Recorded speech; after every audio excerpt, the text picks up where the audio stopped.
Hello, hello, hello. Hi, everybody. Elisa here, Elisa Sanders, and I am your Seize the Day coach. How are you doing tonight? How has your day been? My day has been okay. Have a little bit of a sore throat, but other than that, I am well. So, how has your day been? Come on in, everybody, come on in. Just a quick little chat, guys, okay? A quick chat. I want to talk about chaos. You saw the title. It says existing instead of living, semicolon, chaos, colon, chaos, question mark. Are you living in chaos? Come on in. Thanks for watching. Thanks for sharing. Thanks for subscribing. Thanks for, sharing and just participating and talking back to me. Thank you, thank you, thank you. Okay, so I just want to be quick.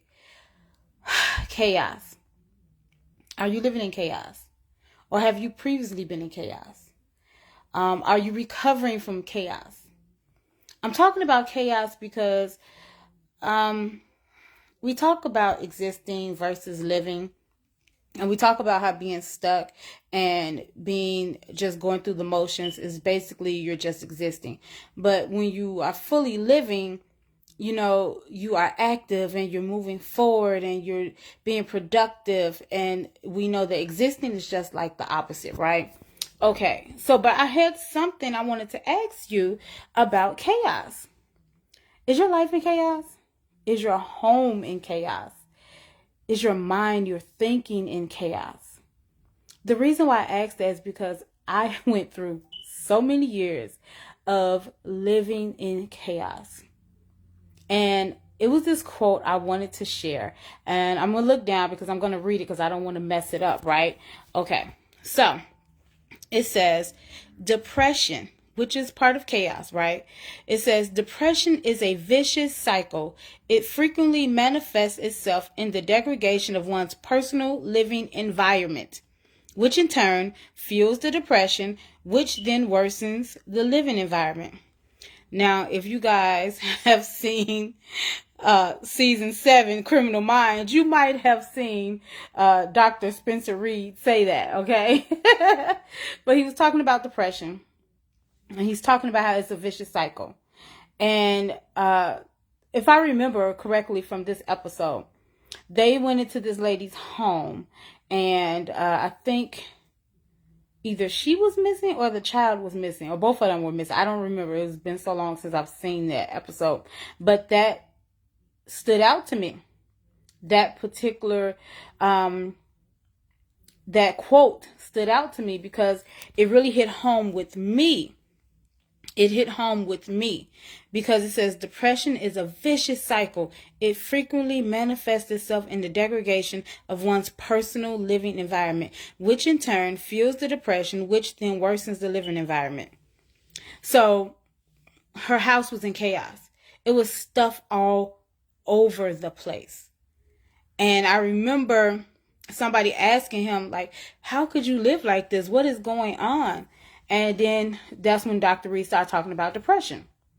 So it is a vicious cycle. And usually, like if you see somebody's house in chaos, the first thing you should do is not talk about them because you don't know what's going on with them.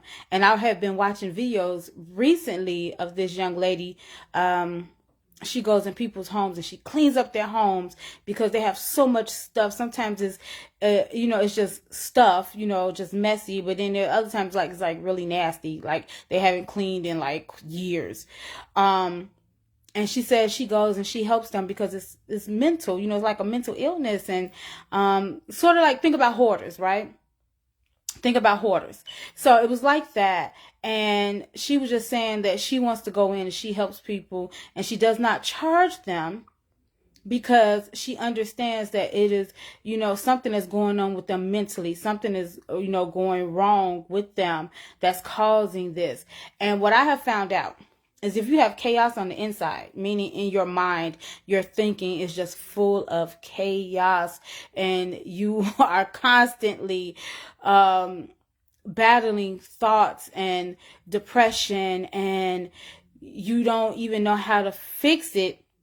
a lot of times it shows on the outside, and a lot of times that shows in your home life. And my home life has been like that. It has not been to where it has been that bad, like how you see like on Hoarders and everything, but I have a lot of stuff. First of all, I need to stop shopping so much. That's a lot. Whew. I need to stop that. That's one of the issues. And then it's like I don't have space to put things everywhere. You know, I need to just give some stuff away and all of that. So, but what I'm saying is I understand it because I've been there. I've been there with my home is in chaos, and I had to figure out you're in chaos. Your mind is in chaos.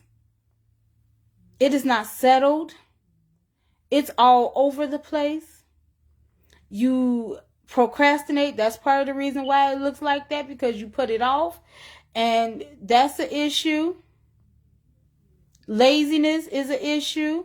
So it's not just one thing. So it's not just like, oh, that person is lazy, this is that and the other. Nope. It's probably all other type of stuff that's going on. They probably have some form of depression going on, and it's chaos because their mind is in chaos, and then it ends up showing on the outside. So don't talk about people, you know, but you want to be able to help them and pray for them and see what you can do to help them. You know, if you want to help them clean up their place or hire somebody to clean up, whatever it is, I'm just saying, be helpful. But I just want to know, have you felt that way? Have you felt like you were living in chaos mentally and physically? That's not truly living. But it's going to take you down a road you don't want to be on. And it could take years of just mess, years of depression, years of confusion, not knowing what to do, years of procrastination, years. Because I went through it. I was in a place where I just was so chaotic because I had no clue what was going on with me. I had no clue. Sorry, guys, there was a phone call coming through. I had no clue what was going on with me. And so I was in a chaotic state. I definitely was depressed. I know I've talked about that before, about me being depressed. And you know, like I didn't know who I was, what I was doing, where I was supposed to be going. I was a big ball of mess. Let's be honest. I was a big ball of mess. Sorry about the lighting, guys. Thanks for watching. Yeah, I was a big ball of mess. Just everything was chaotic about me. And on the outside, you know, looking at me, talking to me, you would think everything was okay. But No, I was chaotic in my mind.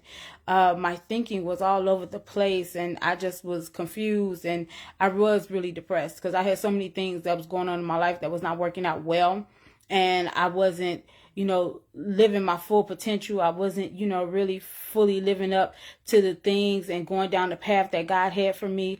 I was going down my own path, and I just didn't know. I had no confidence. I had a lot of issues, and I just want to know, have you ever felt that way?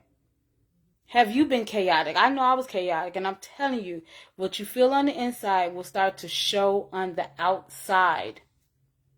Okay? Not just chaos, some of everything. But I'm just wanting to connect with you and see if you felt that way. Or if you know somebody who might be going through that. Share this video with them. I want you to know that there is help. There is help for you. You don't have to stay like that. You don't. You don't have to stay like that. You know, I want to help you because God helped me. So I'm here to help you. He's really going to be the one helping you, but he's going to use me to do it. That's why I started Seize the Day Coaching. That was the whole reason, because I want you to seize the moment, seize the day, take the opportunity, and start to live the life that God has prepared for you, and not just, you know, exist, not just go through the motions of life, but I want you to live and thrive and be full and be living in abundance. That's what I want. I want you to be clear-minded. So that's why I'm talking to you about these things. That's why I make these videos. That's why I want to help you. That's why I want you to buy the book and take the course, because I want you to get to that place where you are whole and healthy and happy, and that you are fully living and living with joy. So that's all I wanted to say for today. And I hope I have said something to help you, something to encourage you. Whatever it is, I hope I have helped. And I will see you all next time. I will talk to you soon. I hope you have a lovely rest of your evening. God bless. Bye-bye.